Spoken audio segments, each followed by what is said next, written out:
다 같이 찬송가 91장을 부르시겠습니다. 찬송가 91장 박수치며 찬양하겠습니다.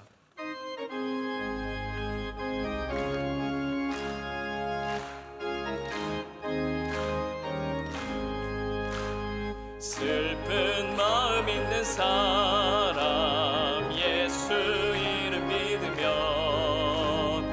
영원토록 변함없는 기쁜 마음 얻으리.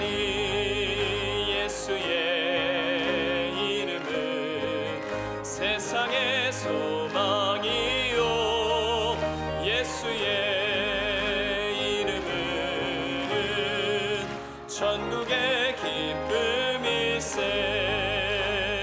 거룩하신 주의 이름 너의 방패 삼으라. 환난 시험 당할 때에 주께 기도드려라. 예수의 이름은 세상의 소망이요 예수의 천국의 기쁨일세. 존귀하신 주의 이름 우리 기쁨 되도다. 주의 품에 안길 때에 기뻐 찬송 부르리. 예수의 이름은 세상의 소망이요 예수의 천국의 기쁨일세.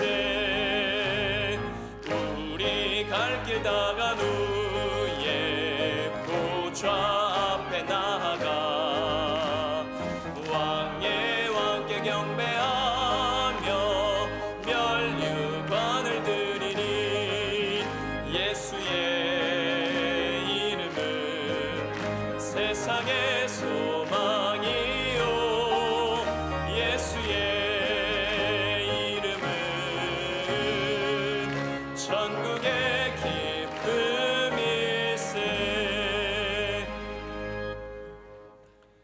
오늘 우리에게 주시는 하나님의 말씀은 구약성경 다니엘서 10장 1절에서 9절의 말씀입니다. 구약성경 1250면에 있는 다니엘서 10장 1절에서 9절의 말씀입니다. 이 말씀을 저와 여러분이 한 절씩 교독하도록 하겠습니다. 바사왕 고레스 제3년에 한 일이 벨드사살이라 이름한 다니엘에게 나타났는데 그 일이 참되니 곧 큰 전쟁에 관한 것이라. 다니엘이 그 일을 분명히 알았고 그 환상을 깨달으니라. 새 이레가 차기까지 좋은 떡을 먹지 아니하며 고기와 포도주를 입에 대지 아니하며 또 기름을 바르지 아니하니라.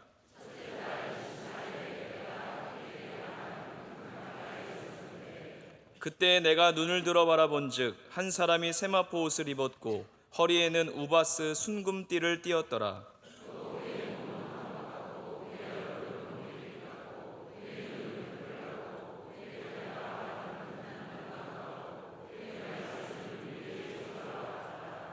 이 환상을 나 다니엘이 홀로 보았고 나와 함께한 사람들은 이 환상은 보지 못하였어도 그들이 크게 떨며 도망하여 숨었느니라.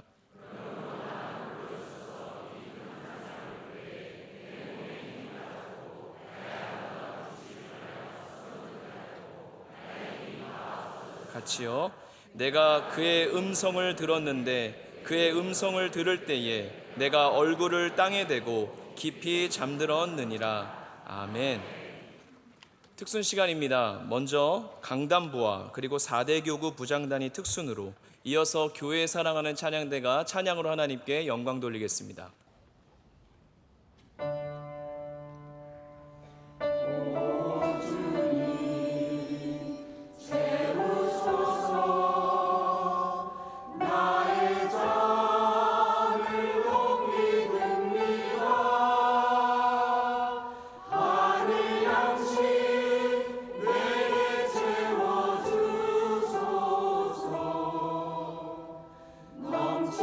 넘치도록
이제 말씀으로 은혜 받는 시간입니다. 담임 목사님께서 사명이 있는 사람의 자세, 제아의 말씀 선포하실 때 우리에게 큰 은혜의 시간이 될 줄 믿습니다.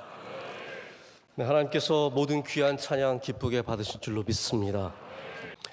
저는 오늘 여러분과 함께 다니엘 10장의 말씀을 나눕니다. 이제 10장의 말씀부터 오늘 이 10장이 어떻게 시작되는지에 대한 얘기지만 이건 아주 한 부분에 지나지 않고 10장 중반부터 시작해서 11장부터는 진짜 어떤 환상이 나타났는지를 우리가 알게 됩니다. 10장은 일종의 11장, 12장을 향한 개요, 인트로덕션이라고 할 수 있습니다. 그래서 오늘 말씀이 어떻게 하다가 이렇게 환상을 보게 되었는지에 대한 얘기가 나오죠. 근데 저는 이 다니엘 보면서 다니엘이 누구와 굉장히 닮았다라는 그런 생각을 좀 해보게 되었습니다. 누구와 닮았는지 제가 좀 이따 말씀을 드릴 텐데 제가 코로나 전에 헝가리에 갈 일이 있어서 그때 가면서 저희 목사님 몇 분과 함께 체코의 프라하라는 곳을 들린 적이 있습니다. 여러분 프라하 아십니까? 우리는 프라하의 연인으로 잘 알고 있죠. 네.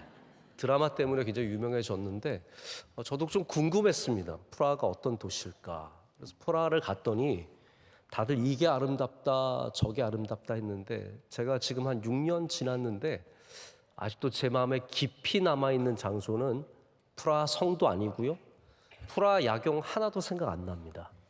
프라하의 아름다웠던 그림들 수많은 건물들 하나도 생각이 안 나고 딱 하나만 생각이 납니다. 얀 후스라고 하는 종교개혁가입니다. 구시가지에 가면은 얀 후스의 동상이 있습니다. 그리고 그 검은색으로 세워진 동상 건너편으로 조금 걸어가면 얀 후스가 목회를 했던 옛날 성당을 본따서 만든 베들레헴이라고 하는 작은 교회가 있습니다. 저는 이 얀 후스와 베들레헴 교회를 보면서 굉장히 오랫동안 마음에 두게 되고 지금도 늘 그 생각이 납니다. 우리는 루터와 깔뱅을 종교 개혁자로 알죠. 근데 루터 이전에 항상 그 이전에 누군가가 있었다는 사실을 잊어서는 안 됩니다. 한국 교회 부흥이 있지만 그 전에 누군가가 있었던 것이고 이 루터와 깔뱅 전에 있었던 사람들이 루터 전은 얀 후스고요, 깔뱅 전은 쯔윙글리입니다. 이와 같은 위대한 종교 개혁가들이 이미 존재했었습니다. 다시 말해서 그 당시에 카톨릭이 갖고 있었던 심각한 신학적인 문제와 예배의 문제는 갑자기 사람들이 발견하게 된 게 아니라는 거죠. 계속 느껴왔던 거예요. 이거 문제가 있다. 고쳐야 된다. 그래서 이 성경의 말씀으로 돌아가야 한다라고 주장했던 사람이 누구냐 하면 위클리프라고 하는 사제입니다. 여러분 아무 관심이 없으시겠지만 위클리프가 왜 중요한 이름이냐 하면요, 지금도 위클리프 선교회가 있습니다. 위클리프 선교회가 뭘 하는 선교회냐면요, 성경 번역을 하는 선교회예요. 왜 그 이름이 따왔는지 알겠죠? 위클리프라고 모르시겠어요? 제가 방금 가르쳐 드렸는데 위클리프가 성경을 떠나서 신앙을 잘못하고 있었던 카톨릭 그 무시무시한 세상에 조금만 잘못 보이면 죽여버리는, 화형시켜버리는 그러한 무시무시한 때에 말씀으로 돌아가야 한다고 주장했고, 그 위클리프의 주장을 따라서 말씀 사역을 한 사람이 얀 후스입니다. 얀 후스는 여러분 지금 제가 막 교회사 얘기한다고 생각하지 마시고요, 다니엘에 대한 말씀 드리기 위해서 이거 말씀드리니까 좀 귀 기울여 들어보십시오. 그래서 얀 후스는 위클리프의 그 도전을 통해서 이분이 신학교 총장이었습니다. 그런데 이 상태로는 안 된다는 거예요. 그래서 베들레헴 그 당시는 성당이죠. 왜냐하면 종교개혁이 이루어지지 않았기 때문에 교회가 아닙니다. 성당입니다. 그 성당에서 모든 예전과 예배를 철저하게 성경적으로 바꿉니다. 지금도 야누스가 목회했다는 그 베들레헴 성당, 본따서 만든 거지만 좀 다를 거예요. 그 안을 들어가 보면요, 정말 경외심이 생깁니다. 다른 종류의 경외심이에요. 여러분 혹시 서양의 카톨릭 교회, 아주 오래된 교회 가보신 적 있으십니까? 어느 교회를 가도 예를 들어서 캐세드리라고 하는 성당 중에서 캐세드리라는 게 있어요. 캐세드라는 뭐냐 하면 추기경이 들어갈 수 있는 성당을 캐세드리라고 합니다. 그 정도로 큰 성당이죠. 그런데 가면 어마어마합니다. 무시무시합니다. 뭐 기둥마다 막 번쩍번쩍 거리고요. 어마어마한 그림들과 화려하게 확 돼 있는데 이 베들레헴 성전, 야누스가 세운 이 교회 성전은 벽에 회칠만 되어 있습니다. 큰 벽이 아무것도 없습니다. 찬송가 이렇게 그려져 있는 것 외에는 아무것도 없습니다.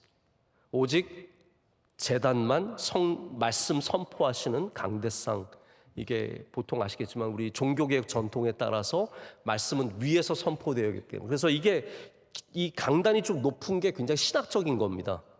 이건 하나님의 제가 높다는 게 아니에요. 제가 높다 그러면 더 높여야죠. 뭐 저 꼭대기에서. 이 제단이 높은 것은 하나님의 말씀의 권위를 말하는 겁니다. 그래서 그 중간층 2층에 올라가서 강대상 들어가게 있는 그 부분 빼놓고는 다 벽입니다. 그리고 교회 안에 우물이 있어요. 전 그것도 굉장히 은혜가 됐어요. 하나님의 말씀에 샘이 흘러나오고 생명의 샘이 흘러나오는 곳, 우리 이 에스겔에 나오는 것처럼 성전에서 흘러나오는 물이 한 키가 되도록 가서 배를 띄우는 그런 상상을 할 수 있는 우물이 그 안에 있습니다. 그래서 얀 후스가 그렇게 종교 개혁을 했을 때 독일에 있는 카톨릭에서 재판을 받게 되고 이단성을 재판 결과로 받게 된 다음에 바로 화형을 당했습니다. 얀 후스가 얼마나 비참하게 화형을 당했냐, 그 귀한 분이 머리를 다 벗겨서 머리에 악마라고 쓰고 악마의 그림을 그리고 온갖 저주를 받으면서 그분이 화형을 당해 죽습니다. 근데 얀 후스가 화형당하면서 죽으면서 뭐라고 했냐면요, 이 후스라는 이름이 거위라는 뜻이래요.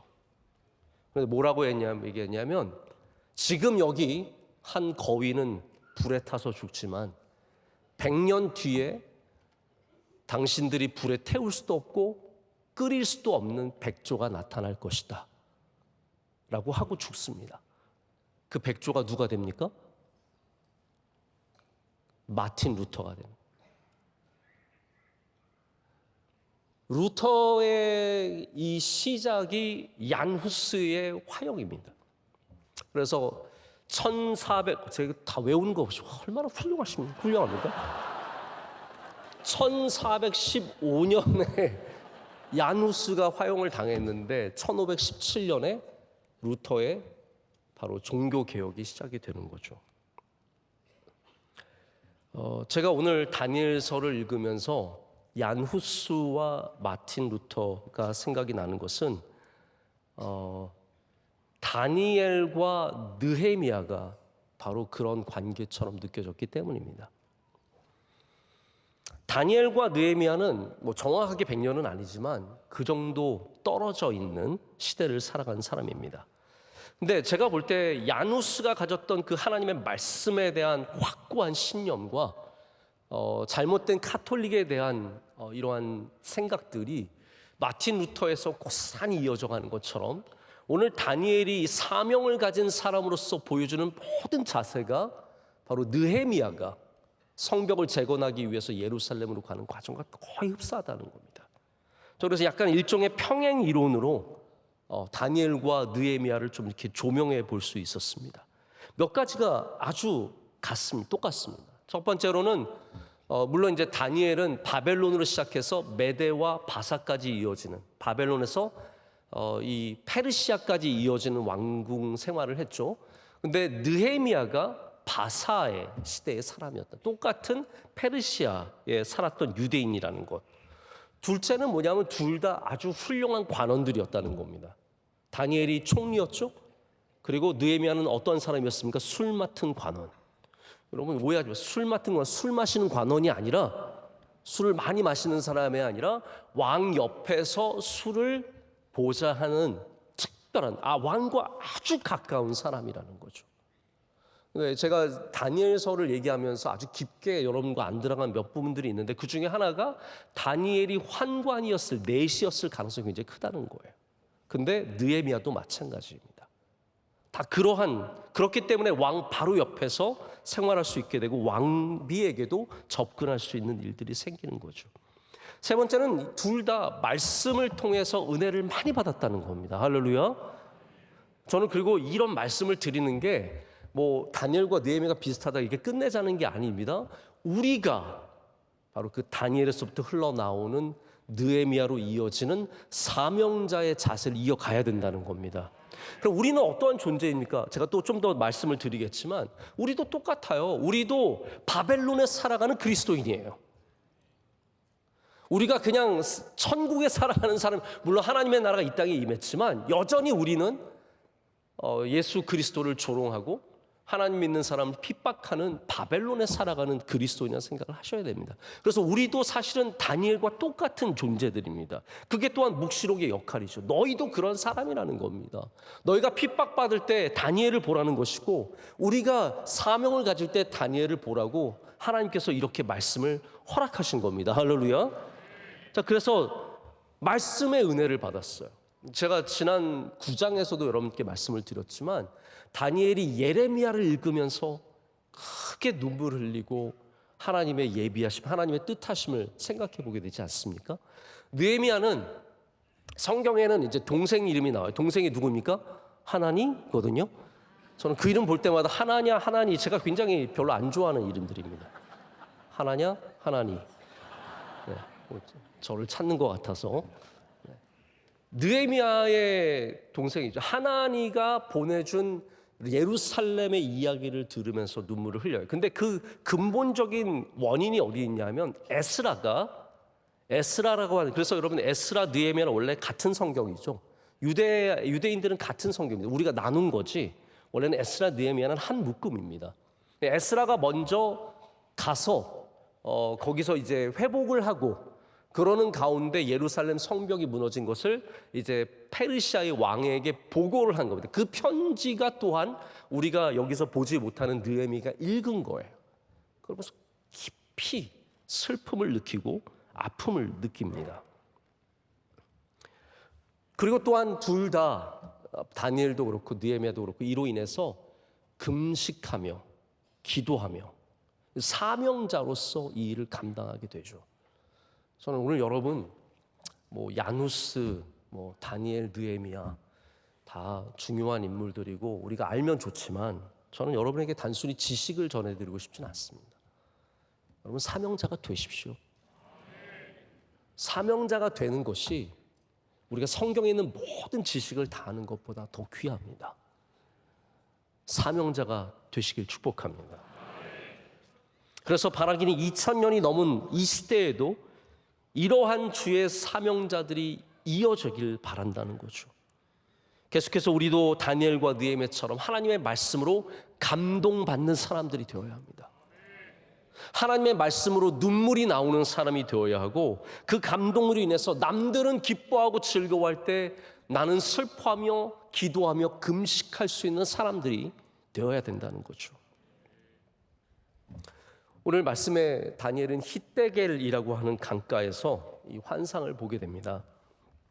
hitdegel은 제가 여러분 hitdegel이라는 게 뭔지 아세요?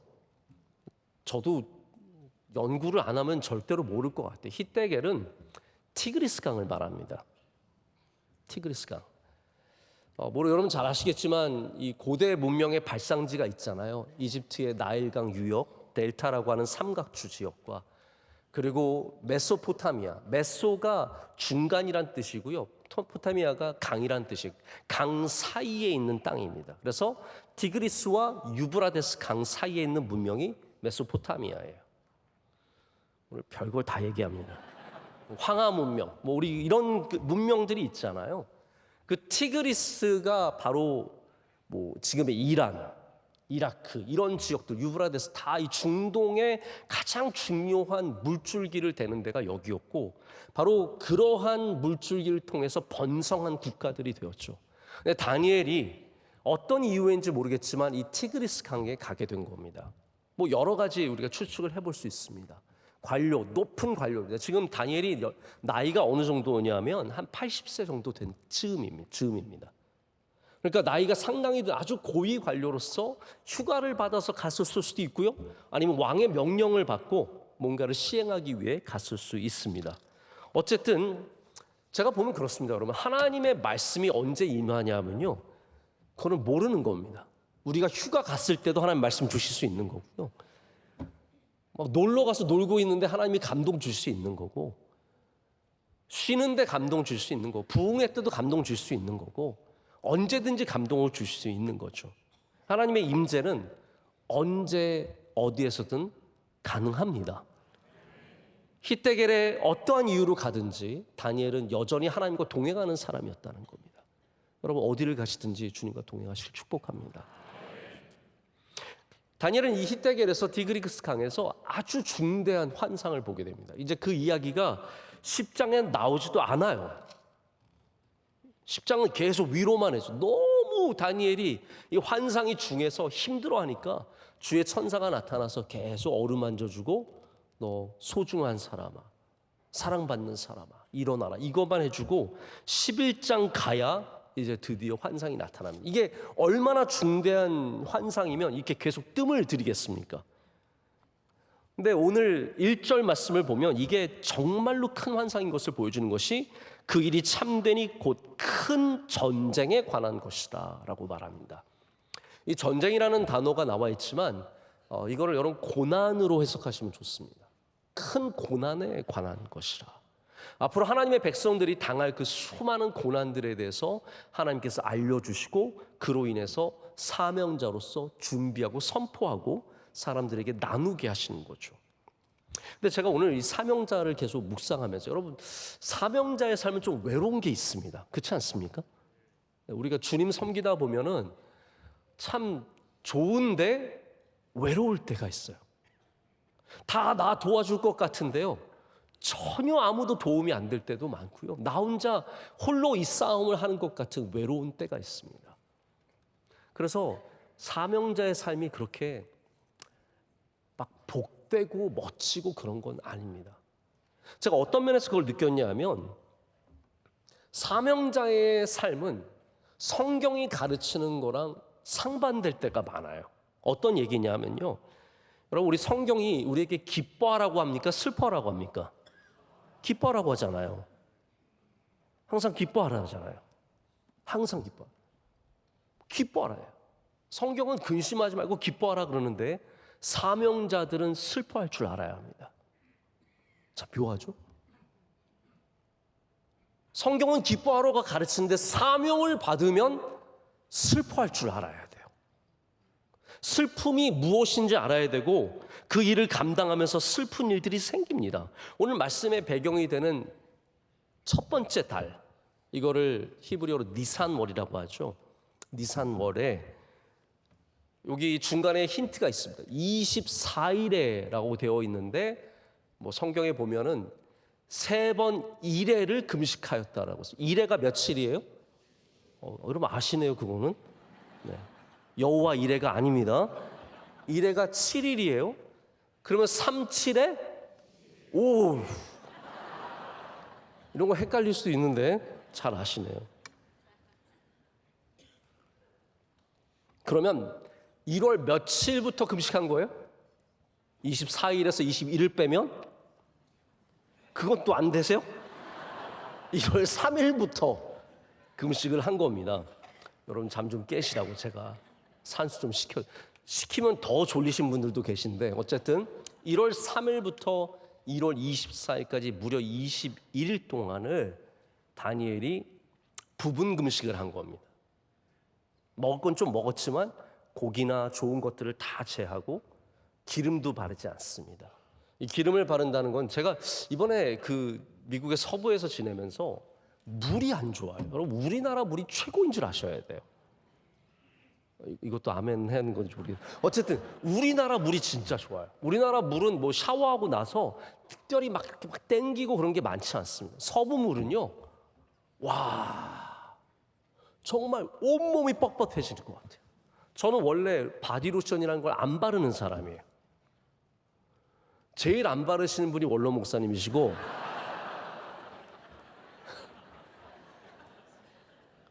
원로 목사님은 진짜 상남자세요. 아주 멋지세요. 저는 그래도 가끔 막 되게 뻣뻣한 바르거든요. 이 중동은 물이 좋지 않습니다. 그렇기 때문에 항상 기름을 발라줘야 합니다. 그런데 다니엘은 이 기간 동안은 기름을 절대로 바르지 않는 거예요. 다 아주 고난의 삶을 지나가는 거예요. 근데 여기 중요한 게 뭐냐면 이때가 바로 1월 14일이 6월절입니다. 니산월 14일이 6월절입니다. 그리고 6월절 다음부터 7일 동안은 뭐예요? 무교절이라고 해서 그 6월절을 기념하는 절기예요. 무교병을 먹으면서 하나님의 우리를 구원하신 사건을 어떻게 해요? 기뻐하는 날이에요. 기뻐하는 거잖아요. 지금 기뻐해야 되는데 다니엘은 그 기뻐해야 하는 순간에도 사명자였기 때문에 슬픔을 택하는 겁니다. 여러분, 이게 쉽지 않은 거죠. 성경은 우리에게 기뻐하라고 가르칩니다. 그리고 심지어는 다니엘이 이 히데겔 강가에 가 있었을 때가 유대인들이 가장 기뻐하는 절기를 보낼 때예요. 그런데 다니엘은 사명자이기 때문에 슬퍼하는 겁니다. 아파하는 거죠. 새 이래를 슬퍼하며 보내며 좋은 떡을 먹지 않았고 고기와 포도주를 입에 대지 않았고 기름을 바르지 않았습니다. 저는 이걸 거룩한 슬픔이라고 부르고 싶습니다. 우리 그리스도인들은 사명을 받으면 슬퍼할 줄 알아야 합니다. 우리 교회에 다음 세대가 주는 걸 보며 슬퍼할 줄 알아야 되고, 사람들이 교회를 조롱할 때 슬퍼할 줄 알아야 되고, 하나님의 마음을 생각하면서 슬퍼할 줄 알아야 합니다. 제가 보면 비판하는 사람들은요, 슬퍼할 줄 모릅니다. 잘 생각해 보세요. 여러분, 비판하는 사람들은 슬퍼할 줄 모르고 좋아합니다. 왜냐하면 비판할 거리들이 있으니까요. 지금 한국 사회를 보면 저 사람 안 되는 게 기뻐서 비판하면서 즐거워합니다. 한국을 위해서 눈물 흘린 사람 많지 않습니다. 대한민국이 잘 되기 위해서 눈물 흘리는 사람 많지 않습니다. 오직 한쪽의 정의와 한쪽의 승리를 위해서 기뻐할 뿐이죠. 여러분, 그래서 우리 성도들은 남이 안 되는 걸 보면서 기뻐하면 절대로 안 됩니다. 우리는 슬퍼할 줄 알아야 합니다. 이게 하나님의 언어이고 하나님의 말씀을 이해할 수 있는 능력이 있어야 돼요. 저는 제가 영어를 완벽하게 하지 못한다는 것을 제가 누구보다도 제 자신이 잘 알고 있습니다. 그거 언제 알게 되냐면요, 미국 사람들이랑 잘 지내다가 얘네들 웃을 때 전 안 웃기면 그때 깨닫는 거예요. 아, 나는 영어가 완벽하지 않구나. 한 박자 늦게 웃을 때 그러면 벌써 이미 지나간 거예요. 무슨 말인지 모르는 겁니다. 분위기상 웃을 뿐이죠. 언어를 제대로 모르면 그렇게 되는 겁니다. 우리가 하나님의 말씀을 제대로 모르면 슬퍼해야 할 때 슬퍼할 줄 모르고 기뻐해야 할 때 기뻐할 줄 모릅니다. 아까 말씀드린 것처럼 다니엘의 평행 이론으로 제가 느헤미야를 제시하지 않았습니까? 느헤미야가 그렇게 슬퍼한 사람입니다. 느헤미야가 동생 하나니 이야기를 통해서 이스라엘의 그 예루살렘 성벽이 무너진 걸 두고 문이 불탔다라는 것을 두고 우는데 수일을 슬퍼하며 금식하며 기도했다라고 합니다. 그래서 느헤미야가 기도하죠. 하나님, 저에게 보내주십시오. 제가 가겠습니다. 그래서 정말 말도 안 되게 느헤미야가 총독으로 가게 되어서 52일 만에 성벽을 재건하는 사건이 나타나지 않습니까? 왜 느헤미야가 슬퍼했습니까? 그렇게 잘 되는 사람이, 아니 다니엘이 슬퍼할 이유가 뭐가 있습니까? 지금 총리고 왕의 신임을 받고 있고 온갖 권력을 다 갖고 있고 80세까지 장수했고 슬퍼할 게 뭐가 있습니까? 느헤미야가 슬퍼할 게 뭐가 있습니까? 동료 백성들이 어떻게 되든 자기는 술 맡은 관원이고 왕과 맨날 같이 있고 모든 게 잘 되고 있는데 뭘 슬퍼합니까? 그러나 사명을 가지면 슬퍼할 줄 알게 되는 거예요. 내가 아무리 잘 살아도, 내가 아무리 건강해도, 우리 교회가 아무리 잘 돼도 슬퍼할 줄 안다는 거죠. 그럼 우리는 아파하시는 분을 알잖아요. 우리는 슬퍼하시는 분을 압니다. 바로 예수님이십니다. 예수님께서 아파하셨고 슬퍼하셨습니다. 불쌍한 자들을 보면, 예수님은 걱정할 게 하나도 없으신 분이지만 불쌍한 자들을 보면 슬퍼하셨습니다. 그래서 마태복음 보면은 맹인 2명이 예수님께 고쳐달라고 불쌍히 여겨달라 그래요. 그게 에레레오거든요. 불쌍히 여겨달라. 근데 예수님께서 자비를 베풀어 달라는 에레레오를 하지 않으시고 뭐라고 성경에 되어 있냐면 스플링카니조마이라고 되어 있습니다. 이거는 뭐냐면 창자가 끊어지는 아픔을 갖는다는 뜻이에요. 예수님은 그냥 나아라, 깨끗해져라 이러고 가신 게 아닙니다. 아파하셨습니다. 할렐루야. 예수님의 잘되심과 상관없이, 예수님의 완전하심과 상관없이 연약한 자를 보고 아파하셨다는 거죠. 여러분, 우리가 슬퍼하는, 내가 아무리 건강하고 우리 집이 아무리 잘 되고 우리 자녀가 문제 아무것도 없어도 하나님의 나라를 위해 슬퍼할 줄 아는 주의 종들 되어야 할 줄로 믿습니다. 연약한 자들 보면 아파할 줄 알아야 되고, 우리가 예수님처럼 창자가 끊어지는 아픔은 아닐지라도 애타하는 마음은 가져야 되지 않겠습니까? 하나님께서 그런 사람들을 다니엘처럼 세워주시는 거고, 아니 그렇지 않으면 뭐하러 세워주시겠어요? 아파하지도 않는데 높은 자리 가서 뭐 하려고? 지만 잘 먹고 잘 살 건데, 자기만 잘 먹고 잘 살 건데 하나님 뭐하러 여러분을 높여주시겠습니까? 혼자 영광 다 받으라고요? 여러분께서 아파하는 마음을 가져야 주님께서 쓰시는 겁니다. 그리고 만약 하나님께서 여러분을 귀한 자리, 좋은 자리 보내주셨다면 거기서 다니엘과 같이, 느헤미야와 같이 슬퍼할 줄 아는 여러분 되시길 축복합니다. 우리가 또한 두 번째로 거룩한 근심에 빠질 줄도 알아야 합니다. 제가 아까 말씀드렸죠. 상반됩니다. 성경이 보편적으로 우리에게 말하는 것과 상반돼요. 성경은 기뻐하라고 하지만 우리는 슬퍼할 줄 알아야 합니다. 하나님의 사명자로서 똑같습니다. 성경은 근심하라고 해요? 근심하지 말라고 합니까? 근심하지 말라고 해요. 저도 설교할 때 근심하지 말라고 합니다. 근심하는 거 99%가 다 쓸데없는 걱정이라고 얘기하죠. 실제로 그렇습니다. 그러나 우리가 사명을 가지면 우리는 거룩한 근심을 하게 되어 있습니다. 그래서 이거는 그냥 슬픔이 아니고 그냥 근심이 아니고 바로 사명자들이 갖는 거룩한 슬픔이며 거룩한 근심이라는 거죠. 다니엘이 이 모든 일들을 보면서, 이 환상을 보면서 느헤미야와 똑같이 자신들은 다 땅을 떠나서 잘 되고 있는 사람들이지만 안 되는 사람들을 향한, 안타까운 일들을 향한 근심이 있었습니다. 여러분, 대부분의 사람들이 자기 잘 살면 끝입니다. 자기 가족만 대부분 보면서 살아갑니다. 여러분, 얼마만큼 기도의 넓이가 있으시고 깊이가 있으십니까?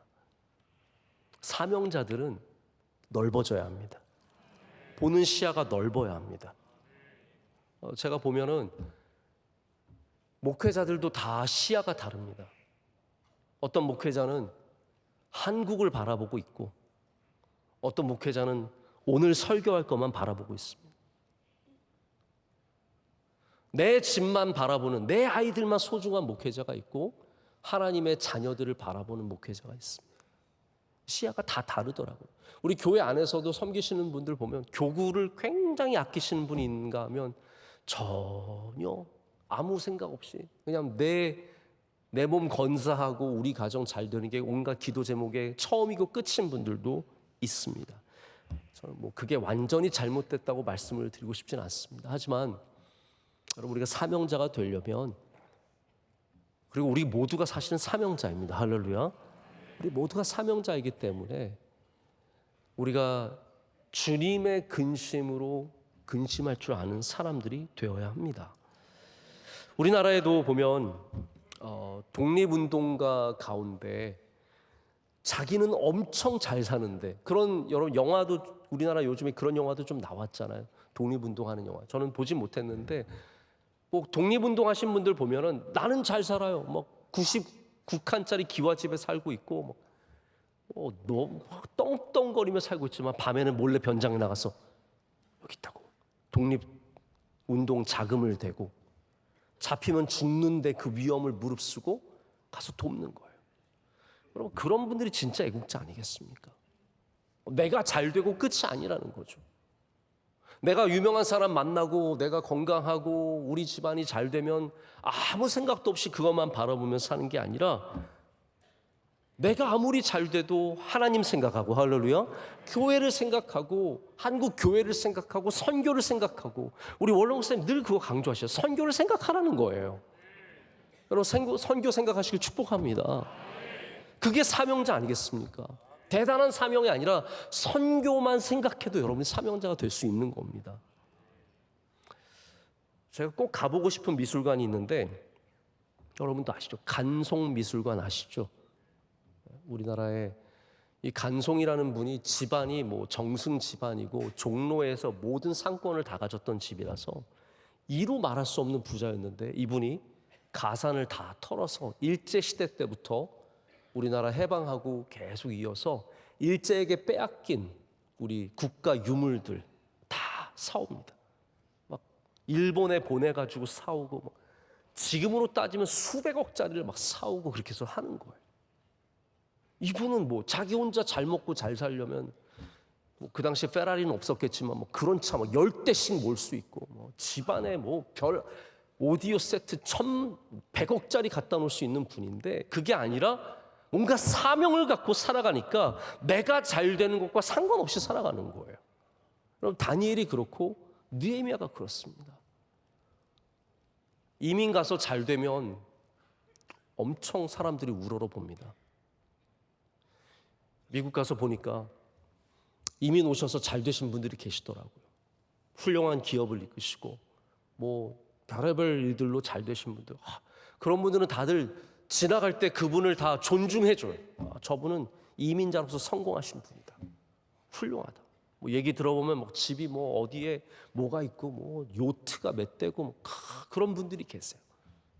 여러분, 지금 따지자면 다니엘과 느헤미야는 그런 사람이에요.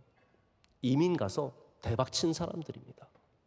하지만 이분들의 마음은 항상 하나님을 향하고 하나님의 백성들 향하고 예루살렘이 걱정이 되고 그러는 거 아니겠습니까?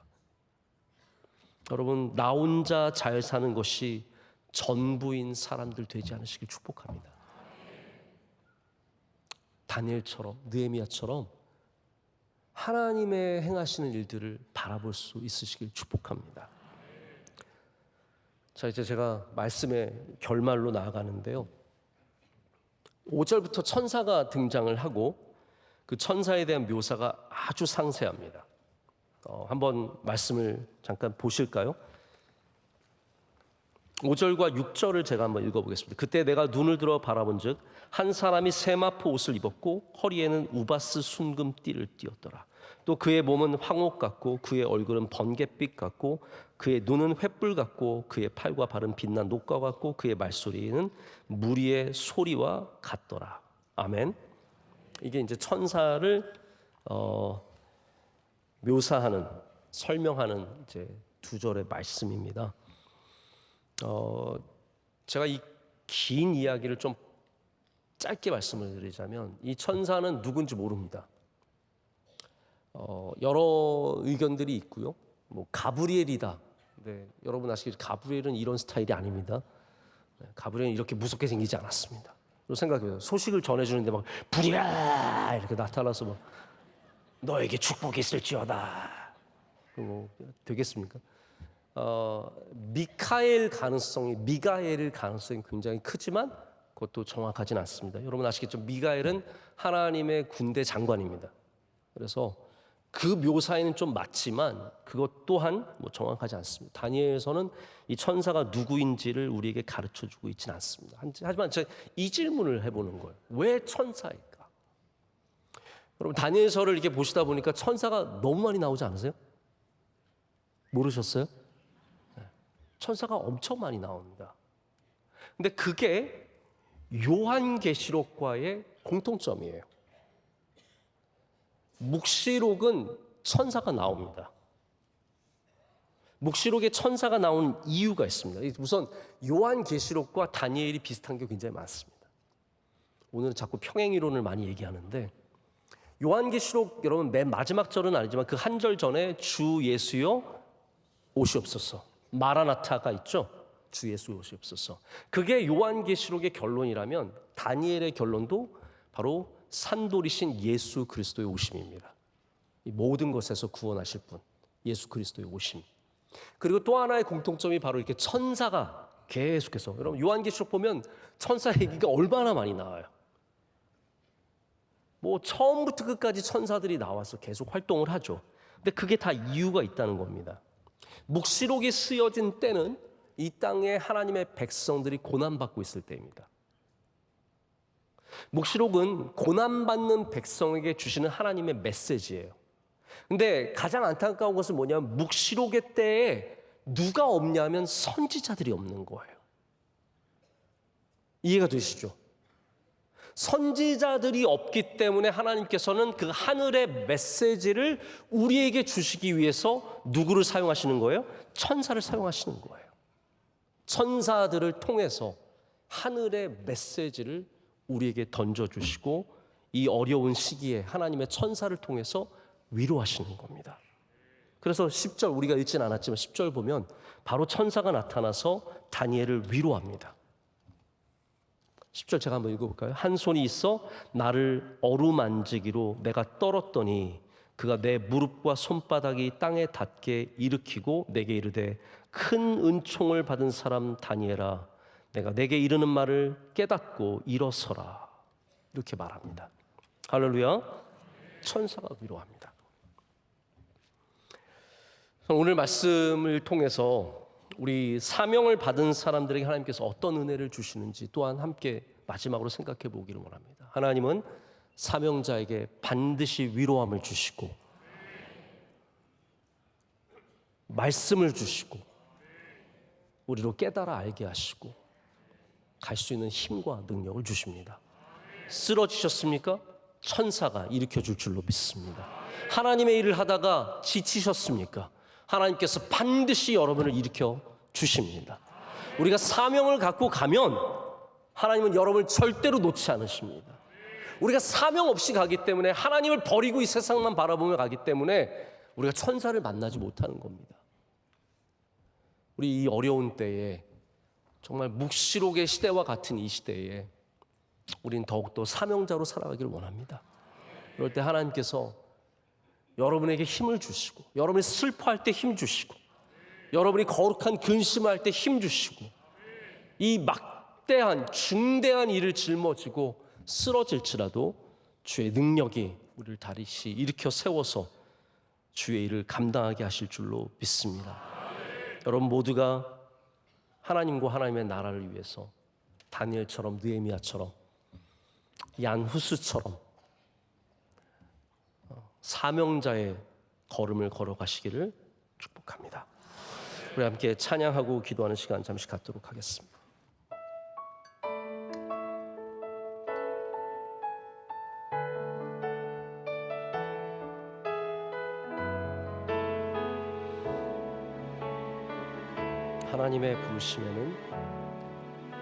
하나님의 부르심에는 후회하심이 없네.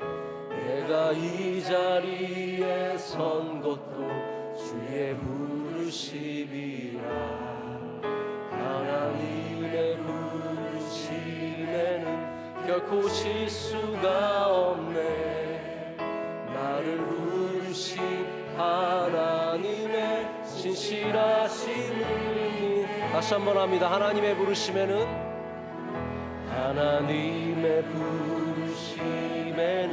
후회하심이 없네. 내가 이 자리에 선 것도 주의 부르심이라. 하나님의 부르심에는 결코 실수가 없네.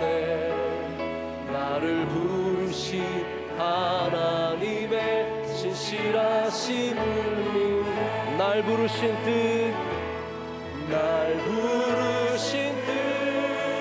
내 생각보다 크고 날 향한 계획